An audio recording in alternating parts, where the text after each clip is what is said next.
The mansion on Rural Lane stood like a forgotten palace, elegant, cold, and echoing with silence.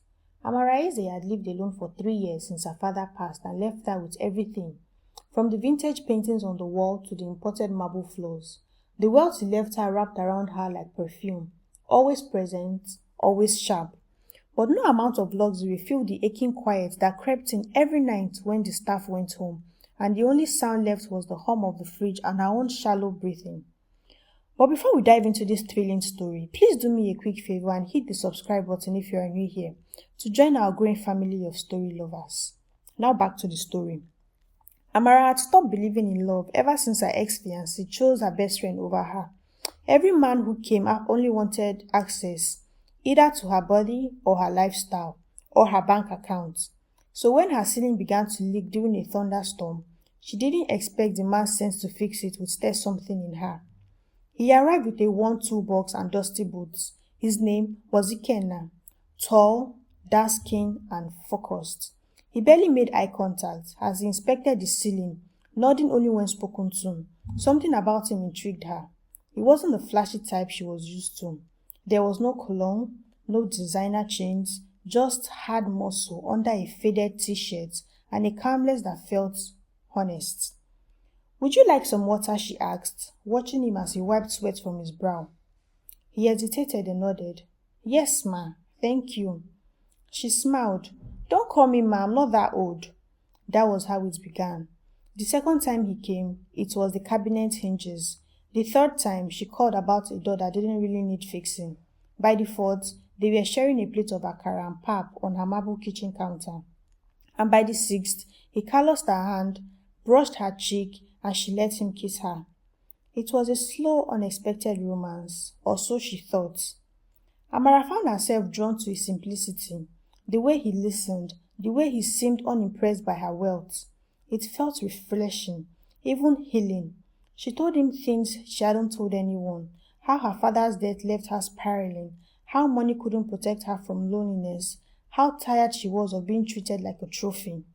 Ikenna listened with quiet nod, holding her hand with the same fingers that once held hammers and nails. Soon, she started giving more. A new phone, a gold watch, an envelope with 5 million naira when he said his mother was in the hospital and needed urgent surgery. He looked down at the money and shook his head slowly. "You don't have to." "I want to," she said, kissing his cheek. "Let me take care of you for once." And just like that, he became part of her life. He would leave early each day, always before the staff returned. She never thought much of it, choosing instead to focus on how safe she felt around him. Her friends warned her, "Amara, what do you even know about him? Rich girls don't date carpenters, they get played by them." But she defended him like a woman in love always does. "He's not like that, he's different." Until he wasn't.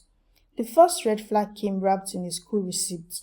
It had fallen from the back pocket of his jean when she was doing his laundry. A private school in Naija with 3 children listed under guardian, Ikenayu.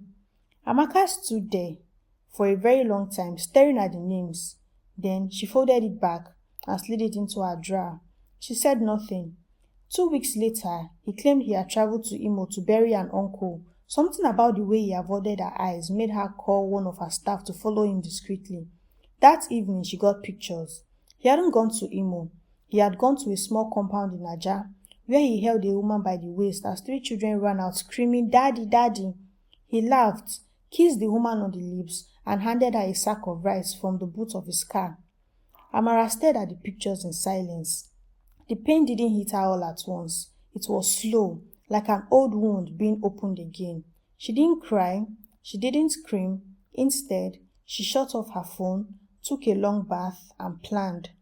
She didn't want confrontation. She wanted something permanent. 2 months before, Ikenna had mentioned a fight at a bar that ended in someone dying, his old friend Timi. The case had gone cold. No suspects, no lead, just gossip and whispers.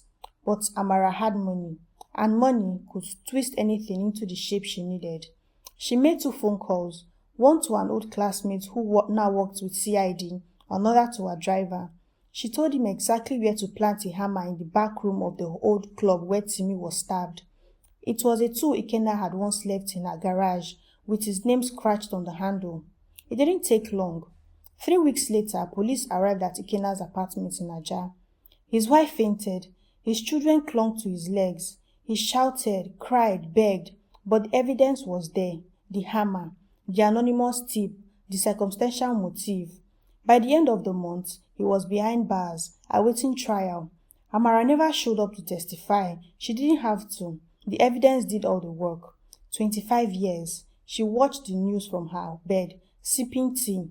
They showed his mugshots, and beneath it the headline: Carpenter arrested in friend's murder. Her phone buzzed with messages. Some of his old friends reached out. Did you hear about Ikenna? That guy was always a bit off. Her friends called her to gossip, but Amara said little. When someone finally asked her why she was so calm, she simply replied, "He broke something I couldn't fix." Now, her mansion is quieter than ever, but this time she doesn't mind because now she knows. Love isn't blind. It chooses to close its eyes sometimes, and the next time it opens them, it makes sure it never bleeds the same way again. Not every woman fights with her hands. Some fight with silence, some fight with patience, and some with power. Amara didn't scream. She didn't beg. She simply ended the game before it ruined her. Thank you for listening to Tales by Cynthia. If this story moved you, please like, comment, and share. And don't forget to hit the bell icon so you never miss a story. Until next time, be careful who you give your heart to. Some people only love you until their bags are full. Bye.